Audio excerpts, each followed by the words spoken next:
Ang anak na ipinaampon, pwede pa kayang mabawi? Katulad ng gustong mangyari ni Marisa. Pero yun ay kung mahahanap pa niya ang kanyang anak. Para mabuhay noon ang anak ni Marisa, bukod sa pagiging katulong, nagtatahi rin siya ng teddy bear. Hirap ng buhay ko, nagtitinda, nagtahi-tahi yung teddy bear para makakain lang kay makaraos na. Kaya nung muli siyang nabuntis, ang sanggol sa kanyang sinapupunan, kinontrata ng kanyang kapitbahay na si Bebe sa halagang 500 piso. Paano yan, Maris? Malapit ka ng mga anak. Paampun mo na lang yan. Iniwan ako ng asawa na yun. Sumumpa na ako na ayoko na mag-asawa pang muli. Mag-isa lang po, tapos buntis pa ako. Naisip ko sa akin, wala siyang kinabukasan sa akin. Kasi wala naman akong trabaho. Tapos mayroon pang isa na dala-dala ko yung anak kong isa. Paano ko siya mabigyan ng magandang bukas? Bagong taon ng 1996 nung nanganak si Marisa. Masaya kasi nakita ko siya, ang pugi niya. Pero kinaumagahan, Okay na. Alis na kami, nagmamadali na. Iyak na ako ng iyak. Lalo na umiyak yung anak ko. Ma, bakit kinuha si baby? Masakit talaga. Nung kinuha na yung anak ko, sabi ko, wala akong trabaho. Kung hayaan mo kay pupuntahan naman natin siya. makalipas ang 1 linggo, si Marisa nagsisi at nais nang bawiin kay Bebe ang kanyang anak. Baka pwede ibalik na lang yung bata. Magkano nagastos nila, ibalik niya, bayaran niya. Pero ang sagot, Nasa Amerika na siya. Ate Bebe? Ate Bebe, balik mo na yung anak ko. Makalipas lang ang 1 buwan, lumipat ng tirahan si Bebe. walang araw na hindi ko siya maisip. Gusto ko siyang makita talaga noon pa. Hindi po naalis yung pangungulila ko sa anak ko na yun.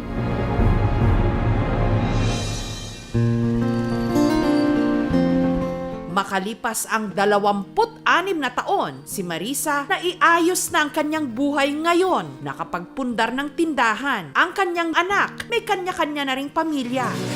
Pero nangungulila pa rin siya sa anak na kanyang ipinaampon.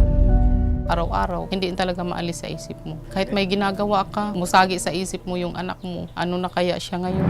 Hanggang nito lang Pebrero, may pumunta sa kanyang tindahan. Ikaw ba si Marisa? Tiningnan ko yung mukha niya. Sabi ko, taga saan kaya? Ako si Rumi, asawa ni B. Pag sabi niya sa akin na asawa ni Baby, sabi ko siya na ang hulog ng langit. Taong 2011 pa raw nung namatay ang misis ni Romy na si Bebe. Ngayon ko lang din po nalaman na hinahanap din pala nila yung anak na pinaabon. Yeah, yung asawa mo yun, yung dinala yung anak ko saan na. At alam daw ni Romy kung nasaan ang anak ni Marisa na pinangalanan daw na Patrick John Rios. Sinabi ko na sa kanila ang totoo ng anak nila nasa Davao. May pamilya na. One time nagkita po kami doon sa bahay ng kuya ko. Yun na si Patrick. Yan ang anak nila ni Marisa. Masaya po ako na nandiyan na pala siya sa Davao. Salamat sa Lord, hulog ka ng langit. Ang sinasabing anak ni Marisa nasa barangay Turil sa Davao nakatira. Tanong ko lang po kung may nakatira Patrick. Patrick! May naghahanap. Ako po pala si Patrick John J. Rios, 25 years old. Kwento ng kanyang tiyahin na si Aling Remedios. Kinuha ko si Patrick sa Las Piñas. Dinala ko dito sa Davao. Distant relative ko na umampon kay Patrick. Bata pa lang si Patrick, ramdam na raw niyang may kakaiba sa kanya. Yung mga kwento-kwento po sa TV na napapanood ko is about sa adoption. Sa dating ng tenga ko nung bata pa po ako. Parang adopted din ako. Nag-graduate po ako ng grade 6 dati. Sinabi po sa akin na adopted po talaga ako. Matanda na kasi sila, kaya wala niyang chance na magkaanak. Pero si Aling Remedios may agam-agam. Hindi, kaya ito scam. ang laking diferensya. Pinanganak siya sa Carmona, Cavite na nakalagay doon sa late registration birth certificate. At yung naghatid sa kanya, nasa Las Peñas. At yung mother na nag-claim, nasa Caloocan. Kaya minsan, mapuzzle din ako. Pero sure na sure ka ba na siya yun? Ay, naman. Lukso ng dugo. Susunod, Tao po. may nakilala kaming magiging susi raw sa tunay na pagkatao ni Patrick. May mga itatanong lang po sana kami. Tungkol sa batang pinaampun daw siya. Baka po meron kayo mga information. Sige, sige. Sino siya? Walang chance na nagkakamali ako na yung bata na yon. At nito lang Huwebes, may pumunta sa tindahan ni Marisa. Dito po ba nakatira si Marisa po? Dear Nanay Marisa, ako po ang... Ang madamdaming tagpo. Susunod na. Ikaw na talaga. Ang tita ni Patrick na si Aling Remedios, duda sa nagpapakilalang inaraw ni Patrick. Pinanganak siya sa Carmona, Cavite na nakalagay doon sa late registration birth certificate. At yung naghatid sa kanya, nasa Las Peñas. At yung mother na nag-claim, nasa Caloocan. Para makumpirma, tinanong namin ang ilang impormasyon tungkol kay Patrick, kay Nazario na kapatid ni Romy, asawa ni Bebe na siyang kumuha kay Patrick mula kay Marisa. Si Nazario ang unang umampon kay Patrick. Dinala sa amin parang 2 buwan lang yung bata. Payat na payat. Galing sa Caloocan daw yung bata, dala-dala ni B. Walang chance na nagkakamali ako na yung bata na yon. Yun talaga yung dinala sa akin na bata sa Las Piñas. Pinanganak siya sa Carmona, Cavite na nakalagay doon sa late registration birth certificate. May kapitbahay kami na alam niya kung paano i-register. Siguro may kilala siya doon sa Cavite.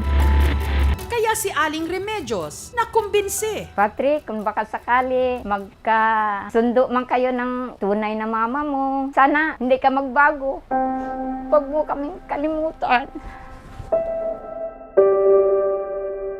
Kung malayo na siya, di syempre, hindi na araw-araw na makita ko siya dadaan dito. Tita ko po yung nagsilbing magulang ko talaga sa puso at saka isipan ko. Mahal na mahal kita lang. Sorry kung napaampon kita. Pero gusto ko lang talaga na makita na maganda ang kinabukasan mo. Gusto kitang yakapin.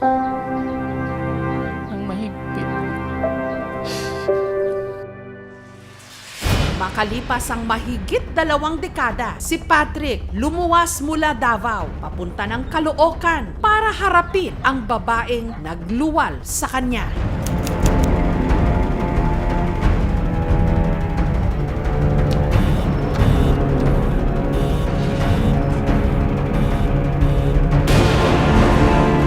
Tao po. Dito po ba nakatira si Marisa po? Opo. Ma-delivery po, bayad na po yan. Pero sabi po kasi dito sa order sa akin, kailangan po daw basahin yung nasa loob. Wala akong in-order eh. Meron po kasi, pero bayad na po yan. Pero sabi dito, hindi daw po ako aalis hanggat hindi nyo na po nababasa yung note sa loob. Wala naman akong in-order. Anuhin ko to? Anong gagawin ko? May note daw po dyan sa loob, tapos babasahin nyo po, pipicturean ko lang po kayo para patunay po na natanggap nyo. Ano ko?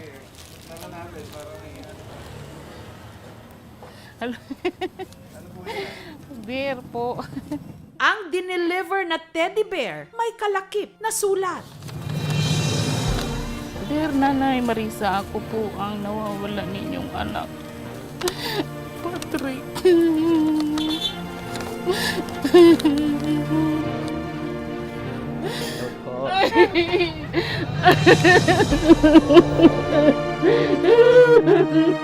Natulog ko po. Sunog pa rin. Malaki po ba? Ikaw na talaga. Wala po ma. Long time may usi po.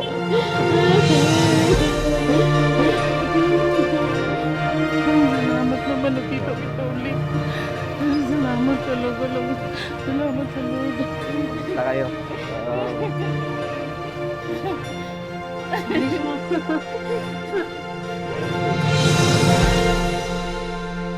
Nak, sorry talaga nak. Ha? Hindi ko talaga ano. Okay lang po yun. Medyo na-okay naman din po ako sa buhay. Hindi naman po ako ng tanim ng sama ng loob. Yung mga tanong lang po talaga na gusto kong itanong sa inyo po. Pero yung sama ng loob naman na yun, hindi naman eh. Kasi thankful pa nga po ako sa inyo kasi binuhay niyo po ako. Magpasalamat talaga ako sa nagbuo sa programa ng KMGS. Agad-agad nakikita ko yung hinahanap ko na matagal ng panahon. Opo, nagpapasalamat po ako sa GMA, kapuso mo ko, Jessica Soho, para sa pagkakataon ko na ito. Ibang klase magbiro at maglaro ang tadhana. Sa huli, ang mahalaga, ang anumang pagkakamali na itatama. Ikaw na talaga. Thank you for watching, mga kapuso. Kung nagustuhan niyo po ang videong ito, subscribe na sa GMA Public Affairs YouTube channel. And don't forget to hit the bell button for our latest updates.